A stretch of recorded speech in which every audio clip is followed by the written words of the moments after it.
قادری نے امیر معاویہ کا عرس منانا شروع کیا، جبکہ اتہاس میں اس سے پہلے اس طرح کی گھٹنا کا کہیں ذکر نہیں ہے۔ اس عرس میں نعرے لگے بے گناہ بے خطا معاویہ معاویہ، اس کی وجہ کیا ہے؟ یہ صحیح ہے تو کیسے اور غلط ہے تو کیوں؟ کچھ ویڈیو میں آپ کے نام کے ساتھ عطاری جوڑا جا رہا ہے، ایسا کس لیے کیا جا رہا ہے؟ کیا الیاس سے آپ کے کوئی سمبند ہیں؟ الیاس قادری کو لے کر آپ کے کیا وچار ہیں؟ پاکستان میں دعوت اسلامی اور الیاس کو وہاں کا خفیہ وبھاگ سندگدھ مانتے ہوئے نظر رکھتا ہے۔ آخری سوال میں ان سے پوچھا گیا کہ گستاخ نبی کی ایک ہی سزا سرطن سے جدا حدیث پاکستان کے علماء دوارا بیان کی جاتی ہے، اس کے صحیح ہونے کا کیا ثبوت ہے؟ وہیں اشرف میاں کے ایک بیان کے مطابق دعوت اسلامی جب شروع میں بھارت آئی تو انہوں نے اس کی بڑھ چڑھ کر مدد کی تھی، لیکن جب دعوت اسلامی کے مکھیا الیاس عطاری نے اہل بیت یعنی پیغمبر حضرت محمد صاحب کے نواسے امام حسین کی شان میں گستاخی کی اور امیر معاویہ کا عرس مناتے ہوئے اسے بے گناہ بے خطا کہا، اس کے بعد سے میں نے ان سے کنارہ کر لیا۔ اشرف میاں کہتے ہیں، میں دعوت اسلامی کے خلاف نہیں ہوں بلکہ ان کی اس وچار دھارا کے خلاف ہوں جو اہل بیت کی شان میں گستاخی کرتی ہے۔ آپ دیکھیں گے کہ بہت سی جگہوں پر صرف اسی ملک میں نہیں غیر ملک میں بھی میں نے اس تحریک کو سپورٹ کیا اور اس کے کام کو سراہا۔ آج مجھے جس بات سے اس میں اختلاف ہے اس بات کو بھی میں نے ذمہ داروں تک اس بات کو پہنچایا ہے، اور میرے آپ کے اس چینل کے ذریعے شاید ان ذمہ داروں تک بھی میری آواز پہنچ رہی ہوگی کہ بعض ٹائم ایسے بھی وقت آئے ہیں کہ جہاں پر میں نے کھڑے ہو کر ان کا ساتھ دیا اور مدد کی ہے۔ تو یہ جو ایک افواہ اور ایک ماحول بنایا گیا کہ ایک تنظیم کو کام نہیں کرنے دے رہے ہیں یا کام کرنے نہیں دینا چاہتے، ایسا نہیں ہے۔ طریقہ کار جب بدلتا ہے اور جب خیالات بدلتے ہیں تو اس بدلے ہوئے خیال پر آبجیکشن تو ہوگا ہی، بات تو ہوگی، اور جب آپ سنیں گے نہیں، اس بات پر کوئی وضاحت نہیں آئے گی، تو پھر کم سے کم ہم اپنے مریدوں کو، اپنے چاہنے والوں کو، جس فکر سے ہمیں اختلاف ہے، پھر اب اس فکر کی طرف لے جانے والوں کو، ہم اپنے مریدوں کو تو روکیں گے نا۔ تو وہ کسی تنظیم سے اختلاف نہیں، فکر سے اختلاف ہے۔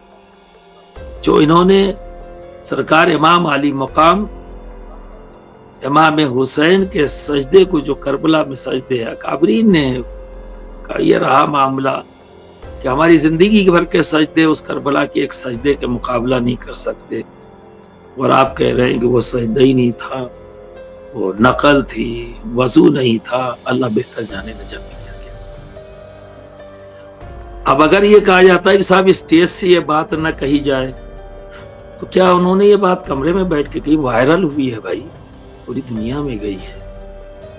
اتنی غیر ذمہ دارانہ باتیں، اور پھر آپ جو اہل سنت والجماعت تمام خانقاہوں نے، ہر سنی مسجد نے، ہر سنی خانقاہ نے دعوت اسلامی کے لیے دروازہ کھول دیا، سپورٹ کیا، کیونکہ ہم یہ مانتے تھے کہ ہماری جماعت کو جس چیز کی ضرورت ہے اس ضرورت کو یہ تنظیم پورا کرے گی۔ تبلیغی جماعت کا بدل بن کر آئے، ڈور ٹو ڈور ورک کرنے والی ایک تنظیم کی ضرورت تھی۔ رہی بات مسجد، مدرسہ، خانقاہ، یہ تو علماء اور مشائخ بنا ہی رہے ہیں۔ کون سا ایسا علاقہ ہے جہاں مسجد نہیں ہے؟ کون سا ایسا علاقہ ہے جہاں علماء نے مدارس نہیں کھولے؟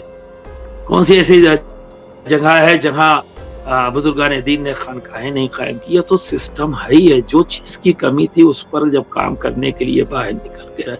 علامہ ارشد القادری صاحب قبلہ رحمۃ اللہ تعالی علیہ نے اسی کام کے لیے اس تنظیم کو بنایا تھا، اور پھر یہ ذمہ داری تھی کہ ڈور ٹو ڈور اس کو چلانے کے لیے، جو ہے میسج پہنچانے، سنتوں کو عملی طور پر بتانے کے لیے اس تنظیم کو رکھا گیا۔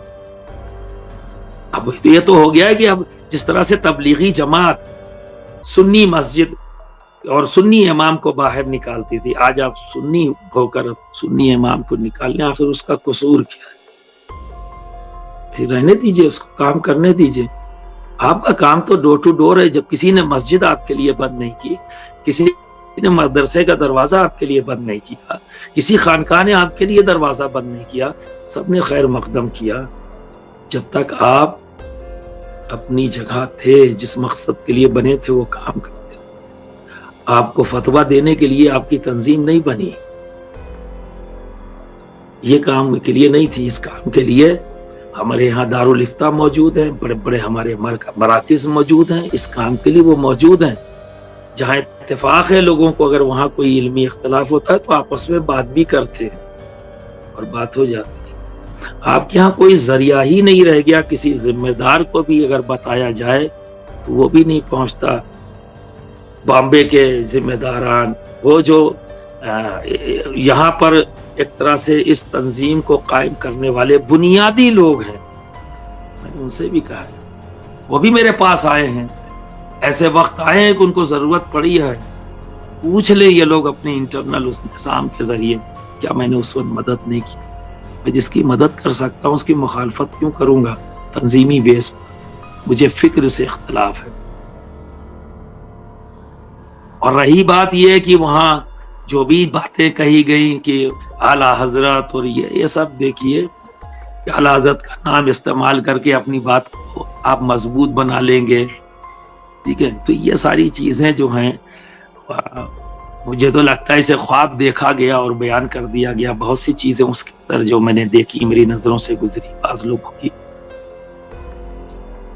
نہ میری کوئی ملاقات ہوئی نہ میری کوئی بات ہوئی. میں تو اپنے پروگرام کر رہا تھا. ملوٹ سے میں آیا ہوں، ڈائریکٹ اسٹیج پہ گیا ہوں، اسٹیج پہ اپنی گفتگو کیا. بیچ میں بولے تو میں نے کہا بعد میں بات کریں گے. بعد میں بات کرنے کے لیے اس کے بعد پھر رہے تو میں گالی گلوچ تو نہیں کر سکتا.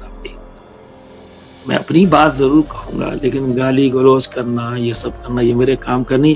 میں نے یہاں تک کہا کہ میں نے آپ کو یہ بات آپ کو نہیں کہہ رہا ہوں میں، اور آپ کے خاندان کے بارے میں. اور کیوں کہوں گا کہ جس خاندان سے میرے بھی مراسم ہیں، بہت سے ایسے لوگوں سے، یعنی کہ خاندان میں بہت سے لوگ مرید ہیں میرے، بہت سے لوگ طالب ہیں مجھ سے. کیا نام ہے، خانوائے بخاریہ، کہ میں مخالف کیسے ہو سکتا ہوں جہاں پر میں خود گھر گیا ہوں، میں رکا ہوں. انہوں نے مجھے گالی دی. جب میں نے گالی میں دے ہی نہیں سکتا، گولی مارنے کی بات ہے، میں کھا لوں گا گولی. لیکن میں آپ سب لوگوں کو تنبیہ کرتا ہوں کہ کوئی گالی نہیں دے گا، کوئی اس طرح کی بدتمیزی نہیں کرے گا. تو جہاں کا معاملہ تھا وہاں میں نے کہہ دیا. دراصل دعوت اسلامی پاکستان کی ایک سنستھا ہے جس کا ہیڈ کوارٹر کراچی میں ہے. دعوت اسلامی کو لے کر پاکستان میں بھی وواد ہے.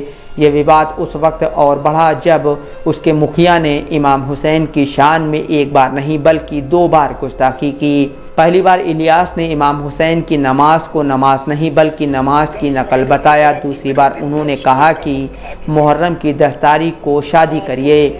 پیغمبر محمد صاحب سے جنگ لڑنے اور مولا علی سے بغاوت کر کے ان کے خلاف جنگ لڑنے والے امیہ شاشن کے سنستھاپک امیر معاویہ کا عرس مناتے ہوئے اسے بے گناہ بے خطا کہہ کر الیاس نے ایک اور نئے وواد کو جنم دے دیا. دعوت اسلامی دوارا تعزیہ داری کا گھور ویرودھ کیا جاتا ہے. اسلامی جانکاروں کا ماننا ہے کہ دعوت اسلامی سنیوں کے بیچ گھس کر وہابی وچار دھارا کو بڑھا رہی ہے. اہل بیت کو لے کر وہابی اور دعوت اسلامی و اس کے مکھیا الیاس کے وچار ایک ہی ہیں. اپنے وچاروں کو لوگوں تک پہنچانے کا طریقہ الگ الگ ہے. وہابی بھی تعزیہ داری کا ویرودھ کرتا ہے اور الیاس بھی. وہابی بھی امام حسین کی نماز کو نماز نہیں مانتا اور الیاس نے بھی کہا ہے کہ امام حسین نے محرم کی 10 تاریخ کو نماز نہیں پڑھی تھی بلکہ نماز کی صورت بنا لی تھی. محمد عاصم صدیقی، دستک لائیو نیوز.